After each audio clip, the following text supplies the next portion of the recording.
Summer is the season where I feel like most of us do the brunt of our reading, me included. I have, though, historically been one to not know what to read because my TBR is pretty monstrous and I get decision paralysis. So what ends up happening is that I spend like 3 hours scrolling through my TBR and then just running out of steam halfway through and then just doing something else like watching a YouTube video. To hopefully break this habit, I figured it would hopefully be helpful for me to start out June by narrowing down a list of the books that I'm most excited to read, preferably during summer.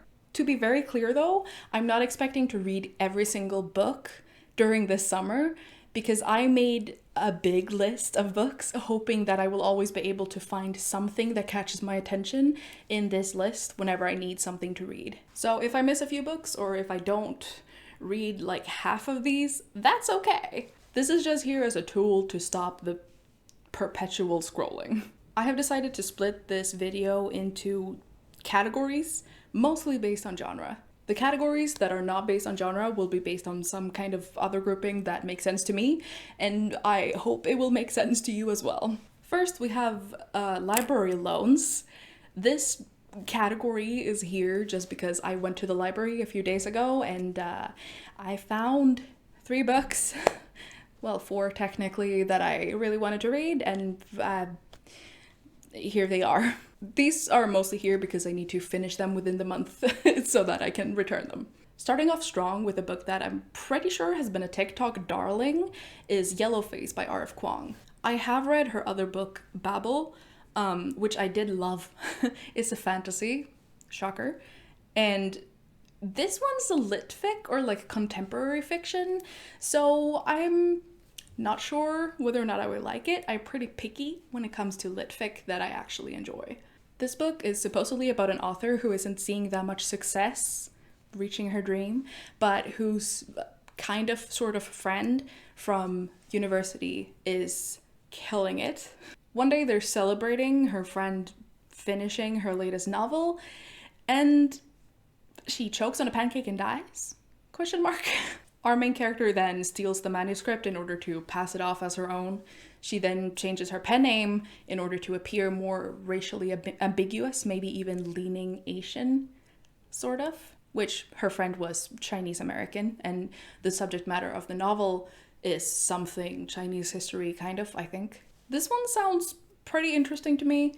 I'm curious to see what R.F. Kuang has to say about the publishing industry, which I have seen her mention before, like this book being inspired by and about. I also generally enjoy when women get to be unhinged and do crazy things for no reason other than they felt like it, so cool.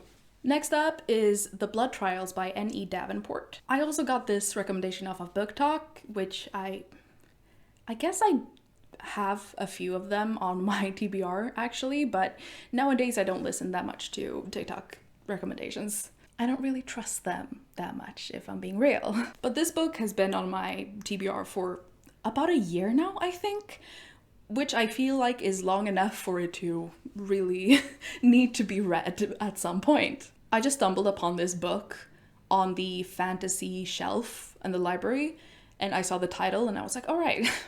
So basically the universe told me it's time for me to read this book, I think. This is a YA fantasy book about this girl who lives in an extremely misogynistic and racist society, which is extremely bad for her because she's not only a woman, but also biracial.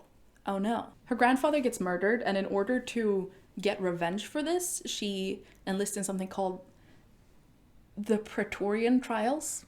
I think that's how you pronounce that. I'm so sorry. But of course, this is not only YA, but also fantasy. So this girl is not only part of 2 oppressed groups of society, but also she has this outlawed form of magic that she can use. And so she's trying to get through these trials without anyone figuring that out about her. This book sounds really cool to me. Something about the trial/tournament trope in specifically fantasy always seems so neat to me because you see this character really trying to prove themselves. Recently, I've been kind of struggling to read as much as I would like, so I'm hoping that this slightly more high stakes sort of thing would encourage me to read a bit more. Next is a book that I've never heard about until I saw it in the new arrivals section of the library. It's called The Peculiar Garden of Harriet Hunt and is written by Chelsea Iverson. Honestly, mostly the cover intrigued me, which sin, I know, I shouldn't judge a book by its cover, literally, but there is an industry that is completely revolves around just designing pretty book covers to entice you to read them. So anyway, would you believe it's another fantasy book? Crazy, I know. This time though, it's historical fantasy, so different for that reason, obviously. This book is about a woman named Harriet Hunt in, I think, Victorian era England.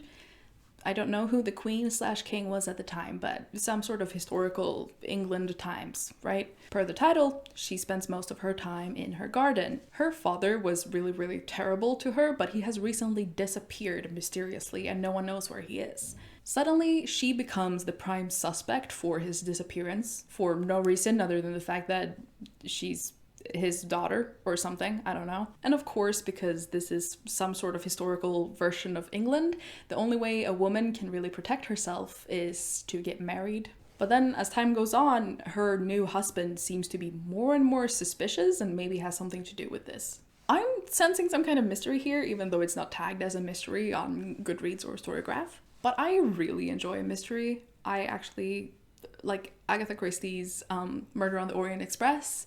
Amazing book. I also get the vibe that there's something kind of dark going on here, and that contrast with like the garden sort of theme seems really, really cool to me.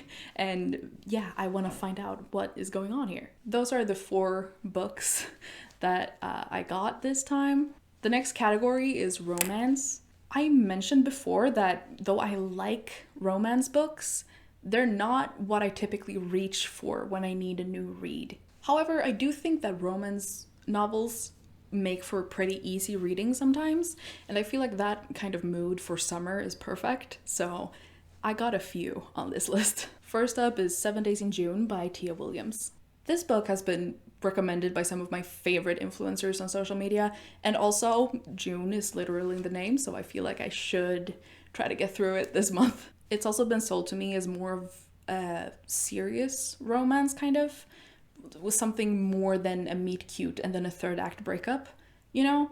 And that entices me a bit more. This is a contemporary romance novel about a single mom named Eva who is also a pretty popular erotica writer. At some sort of literary event, she meets this other author who she met briefly when she was younger. And per the name, they had 1 week in June, 7 days, where they were madly in love. They've also apparently been writing to each other through their books throughout the years, which I think is pretty freaking cute. Of course, no one else knows this.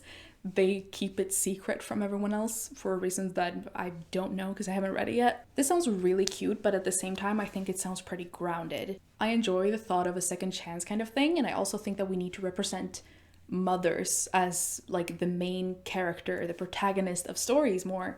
I feel like it's lacking in that way. I feel like we're lacking that kind of representation, and I also feel like we as a society need to start thinking about mothers as complete people and not just a caretaker, if you know what I mean.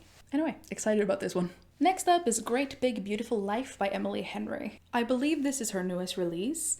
I haven't read all of her books, but I did really enjoy both Book Lovers and Happy Place. And also, just like with 7 Days in June, I feel like Emily Henry does a good job of kind of mixing the more lighthearted romance aspects with characters that feel like they're real people. They're 3-dimensional and have their own ambitions, wants, needs, that kind of thing. And I think that there's some depth and emotional kind of development that it gives you something to keep thinking about even after the book has ended, which I am missing from some other romance novels. Great Big Beautiful Life is about an amateur writer, again, named Alice. She's trying to get a deal to write this mysterious old woman's biography, but her competition is a Pulitzer Prize winning author who's like already established. She feels like she's not worth this for sure, but she also really, really wants it. And also he looks at her like she's actual competition and he's kind of worried about it. Seemingly they're getting different parts of her story that don't really overlap that much.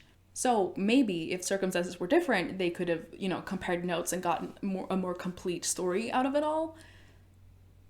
Unfortunately, there's an NDA involved, so they can't really discuss that sort of thing. And even if they did, they're not that motivated to work together because they're kind of competing here. And also, attraction is close to hate or something along those lines. And I also think that there's something to say for her family not being very supportive of her chosen career. I still think there's that cuteness factor that this could bring, so I can definitely see myself reading this on the balcony on a sunny day with like the wind rustling in the trees, you know what I mean? Next up, this could be classified as fantasy, but I'm putting it in romance for this video. It's The Song of Achilles by Madeline Miller. I've read her book Circe before and I really enjoyed it. I'm also really into like Greek myth. I think that's pretty cool. I'm into mythology in general from other cultures too. I think it would be really cool to see her expand upon an already existing myth and kind of taking her imagination with those characters that already exist. Just like Circe, but like with another dude. It also apparently won the 2012 Orange Prize for Fiction, so I feel like it'll probably be well written. Like I said, this is a retelling of an already ancient Greek myth about the hero Achilles. He's supposedly strong, beautiful, irresistible to everyone around him. He receives training by a centaur named Chiron to become a better warrior, and he receives this training along with another guy named Patroclus. One day, Helen of Troy is kidnapped, so every warrior in the country is called upon to help free her. Achilles agrees immediately because he feels duty-bound, but Patroclus agrees because he loves Achilles so much and he feels like he has to go to keep him safe. Adorable. I'm so sure that this book will rip my heart out and run it over with like a dump truck, but I'm excited to read this anyway. Sometimes you need a good cry. I also get the feeling it will be quite adorable at times, so there's that. June is Pride Month, and so I feel like I have to include one more kind of LGBT story on this, specifically in the romance category here. My pick for that is Written in the Stars by Alexandria Bellafleur. If I butchered that name, I'm so sorry. Pretty sure this book has been widely recommended online. It has been on my list for a long time. This book is about two girls named Darcy and Elle. Darcy is a workaholic with very little time, but a very supportive brother who likes to set her up on dates to help her find her person. On one such date, she meets Elle, who is kind of the polar opposite to Darcy. Her job is running an astrology blog, which Darcy thinks is complete nonsense, and she doesn't see her as a very serious human being that she feels like she could connect with. But in order to stop her brother from setting up more dates that she doesn't want to go to and feels like she doesn't have the time to go to, she lies to him and says that the date went well and now they're seeing each other. Basically, they fake date in order to get Darcy's brother off her back about the dating thing. And for Elle, her family doesn't take her seriously, like, ever, and so she wants to show Darcy as her partner, someone who is very serious and takes life very seriously, just to kind of prove that she has some sort of stability somewhere in her life. This sounds really cliche, but there are those days where you just crave something really sweet, really cheesy, and I feel like this would be totally perfect for that. Also, they genuinely sound perfect for one another, so excited to find out if that's true or not. We're switching genres to literary fiction / contemporary. Like I mentioned earlier, I'm pretty picky when it comes to lit fic, so this is not so much a category as it is a collection of 2 books I didn't know where else to put. I also don't really know how you categorize a book as lit fic, like what are the hard and fast rules for that kind of classification. It could also be that one or both of these is just contemporary fiction, in which case I give up, but here they are. First up is Anxious People by Fredrik Backman. I'm going to be so vulnerable with you for a second and admit that I have never read a Fredrik Backman book, even though I am a Swede. I know, I am a disappointment. I will repent by finally reading this exceedingly popular book. Please note that I'm going to be reading this book in the original language, which is Swedish, so if a quote or a name or something here is off, or in the future when I discuss this book something is off, no, it's most likely because of translation and not because I don't pay attention to what I read. This is supposed to be a literary fiction book, according to Goodreads, so fingers crossed I get it right. Anxious People is about a bank robbery gone wrong. The bank robber, in escaping from the authorities, ends up at an apartment viewing, where he then holds all of the people there hostage. Throughout the book, we get to find out more about this very odd collection of people, the reasons why they're there, the reasons why they should or shouldn't be, and also how apparently this hostage situation sets off a weird chain of events. Supposedly, this book touches upon themes such as forgiveness, friendship, and hope. That sounds like a pretty weird combination of themes for a book about a botched bank robbery, but you know what? I will allow it.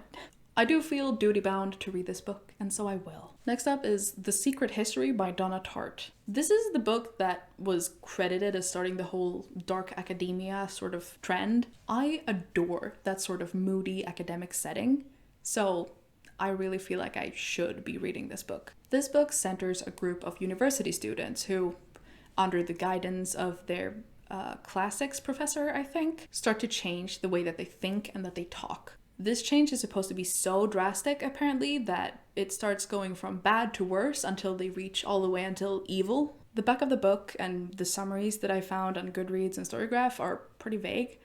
So I'm going into this knowing next to nothing about the plot and just knowing that the atmosphere is one that I generally enjoy when I read books. I have seen a lot of positive reviews floating around though, along with some pretty bad ones. So I'm interested to know where on that scale I fall and how I feel about it. Very short category, and we go into another extremely short category with classics. My one and only New Year's resolution was to read 5 classics this year, and I'm slowly working my way toward that goal. I'm planning on getting through 2 of them this summer, so this part of the list might be the only one that I'm like, I definitely should be doing at least these 2.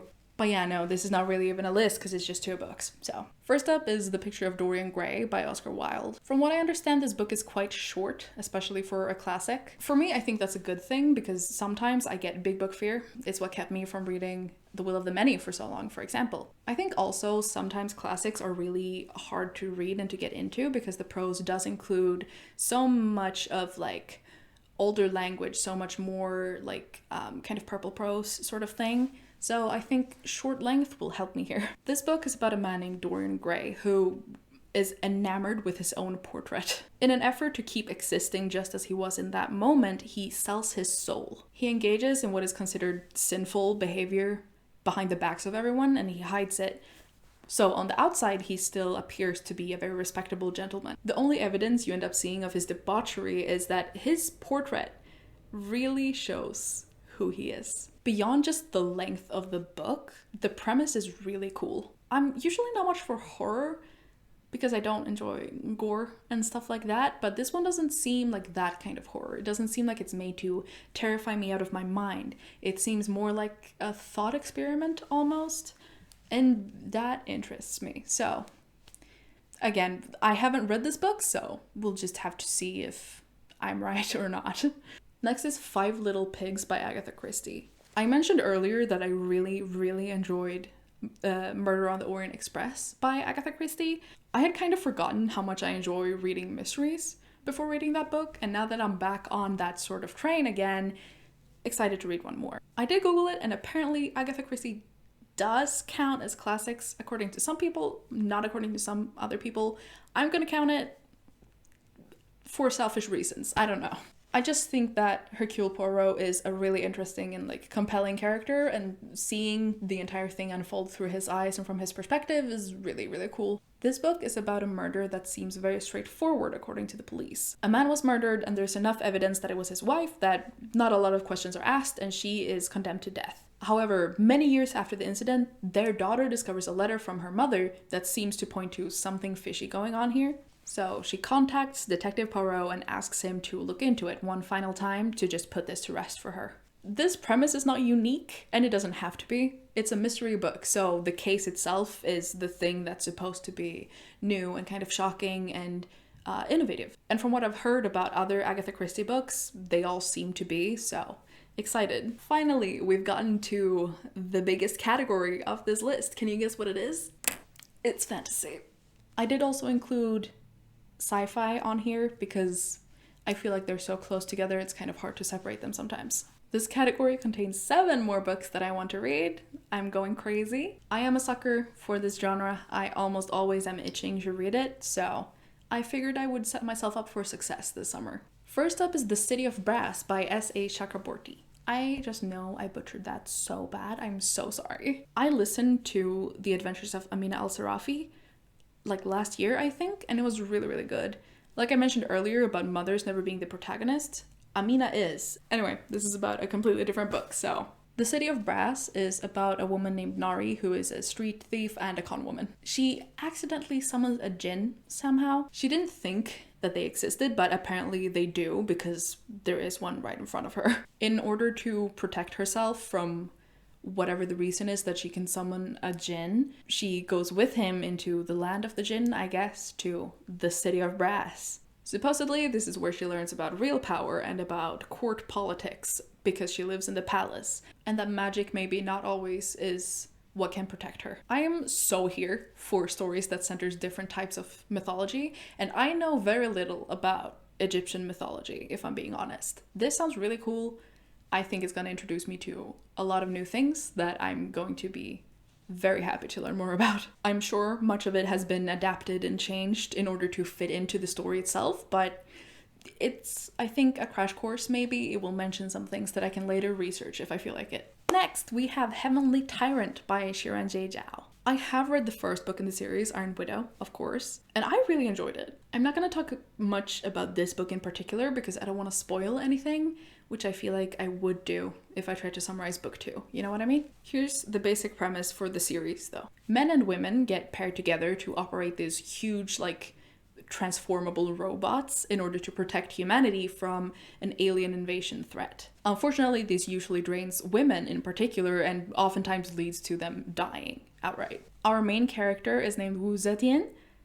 If I pronounce that poorly, don't tell me, please. And she is based upon China's only female emperor by the same name. As you can imagine, these books contain a lot of references to Chinese history and Chinese culture, which I obviously find fascinating. Have you been listening throughout this video? Because I feel like I'm repeating myself a lot. It's also pretty heavy on the feminism, which is mostly positive in my opinion, but I do understand what people are saying when they say it's pretty heavy-handed too. Like I said though, I genuinely enjoyed reading the first book, so I'm excited to learn more about it. I've also heard that the second book is very different in tone to the first one, so I'm curious to see in what way that changes and how the theme of it all changes. If I'm being honest, I don't even remember how this book got onto my radar, but next we have The Watchmaker of Filigree Street by Natasha Pulley. All I know is that last year during fall, I think I was obsessed with this one book series called Glass and Steel by C.J. Archer. The first book is called The Watchmaker's Daughter, I think. And so I think I just saw the title of this and was like, yes, please. Also, again, this cover is just really, really pretty, so do with that what you like. This book centers around Nathaniel, who one day comes home to find a random timepiece on his pillow. That sounds freaky to me. I would have thrown it out immediately, but he does not for some reason, I guess, because a month later it saves his life. Following that weird event, he decides that he needs to locate the maker of this watch. That turns out to be this lonely but very kind Japanese immigrant. Surface level, he does seem very kind, but as time goes on, something feels fishy and weird about him. Again, to me, mysterious, dark undertones. I like the steampunk aesthetic. This sounds really cool to me. I'm excited to read this one. I genuinely think and hope that I'm going to enjoy this quite a bit. The Shadow of the Gods by John Gwynne has been on my list for not that long, but long enough that I feel like I should have gone around to it by now. Dragons are my all-time favorite magical being, so that combined with the fact that John Gwynne is a pretty prolific fantasy author, I feel like this really might be my jam. This book is a Norse-inspired epic fantasy, which, like I said, different mythologies. Awesome. Love that. In this world, the gods have hunted each other to extinction. No more gods exist. This leaves a power vacuum, sort of, that some other people are trying to fill. That causes feuds and wars between everything from humans to different kinds of monsters. They're all trying to locate the bones of these gods, which still hold some of these amazing powers that the gods used to have. But apparently, fate favors a huntress, a noblewoman, and a thrall who will change the fate of the world forever. That sounds so cool. I'm so excited. I'm sat for this one. I really like that epic fantasy and high fantasy can be pretty heavy. I do, but I also feel like that's a very mood dependent thing for me. I have a defective brain model up here, and so sometimes I don't have the energy to put into just like remembering everything, all the details, and like really getting into a world. So hopefully I get to enjoy this book as much as I think I could and just like enjoy it to the fullest. Jade City by Fonda Lee. This has been recommended to me so highly from so many directions. I don't normally experience FOMO, but I think I am right now. Apparently this book has been compared to The Godfather. I've never actually finished the movie, I don't think, which like, I'm so sorry, but it's a very long film. It does sound really cool as inspiration for this book, however. It centers on this like mafia family called the Call family. They're one of 2 crime syndicates on the island where they live. The island is the only place in the world that produces magical jade, which has historically been used to defend the country from foreign invaders, but now is used for like upkeep and construction and like commerce. This jade can grant the user sort of superhuman, magical almost powers. The tension between this family that we're following and the other crime syndicate on this island grows to conflict and like outright violence eventually. I feel like this magic system is super unique and I'm really excited to learn more about this world. Also, I don't tend to read a lot of crime novels, so following like a criminal syndicate sort of thing feels new to me. I also feel like this is a really good place for some moral debate, some ethical conflict, maybe even some political discussions. The consequences of actions might be so big. That is so cool, high stakes.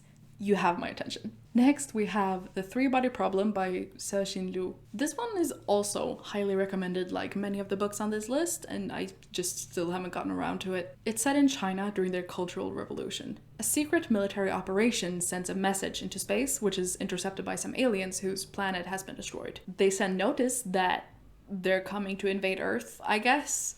And so humanity quickly splits into 2 factions, the ones that are gonna welcome the aliens and the ones that are gonna fight back. I've heard that people really like the TV show, which I obviously haven't watched, so I'm expecting this to be pretty good. I'm always interested in fiction that's rooted in reality somehow, just like Project Hail Mary, for example. And political differences is a really cool tool to use in order to exacerbate characters' flaws or feelings or opinions. Same as with The Shadow of the Gods, I do think I need to be in a pretty specific mood and have like a lot of mental energy, I guess, to read this one properly, but I do think that I'm gonna enjoy it. Last in this category is Red Rising by Pierce Brown. I actually started listening to this as an audiobook a while back, but I didn't get far before I figured that I'm gonna want to read this physically in order to keep all the details straight. I'm gonna start over with the physical book. I also don't remember much about what I listened to, so I think it's gonna be fine. In this universe, humanity has spread to Mars. That was a few generations prior to the start of this book, though. Humans are categorized in like a caste system, sort of, with the reds being the lowest and the golds being the highest. Our main character, Darrow, is a red. He spends his days in the mines trying to make the surface habitable for humanity. Soon, though, he discovers that his life is a lie, pretty much. The surface has long been safe for human habitation, and reds are just basically kept in the dark to work as slaves to extract more resources for the golds that already live on the surface. So, for revenge, he joins a rebel organization. They help him become a gold so he can infiltrate the Institute, which is this like academy where they learn how to be the future leaders of humanity, and wants to take them down from the inside, if I understand it correctly. Even if it means he has to become what he hates. I also find stories like this pretty cool. It reminds me of The Will of the Many in a lot of ways, but you know, sci-fi. That's a very good thing, by the way. I loved The Will of the Many, so high expectations here. I have one singular nonfiction book on this list, and that is Everything is Tuberculosis by John Green. I usually don't enjoy nonfiction all that much, but I do feel like I need to diversify my reading a bit more in all the ways that I can, and so I'm gonna make an attempt with this one. I'm sort of a casual follower of both John and Hank Green online, so I have heard John speak about tuberculosis on more than one occasion. I still feel woefully undereducated about tuberculosis though, so this is gonna be interesting for me. This book supposedly tells the story of this tuberculosis patient that John got to know some years ago, but it's also interwoven with the history of the disease through different lenses. I'm expecting to learn a lot, and also I enjoyed John's other nonfiction book before, so I think this one will be the same, I think. Throughout this list, I've talked a lot about mood, and I think that's an important perspective for me to have. I am very influenced by my mood when doing any of my hobbies, but especially reading. So, like I said earlier, no, definitely not planning to read all of these in like a 3-month period. I might, but I also might not, and that's fine. I'm also expecting to sometimes read books that aren't included on this list. Literally, this is just a short list for me to pick from whenever I don't know what to read. I think I'm gonna try to do monthly wrap-ups too, starting with June. If you're interested in that kind of video, let me know, and I'll try to do my best to get those out for you. This is so long already. I don't know how long this video is gonna be, but editing is gonna be brutal for sure. Anyway, let me know some of your must-reads this summer, and if you're planning on reading some of the same books as me. I'm always curious to know what others are reading and discussing what I'm reading with other people. If you want to share an opinion or discuss something with me, feel free to send me a DM on Instagram or just leave it in the comments here. I hope that you enjoyed this video and that you will like it if you did. Also, subscribe to hear what I thought of these books, how I rank them maybe, and I will see you in the next one. Stay hydrated. Bye.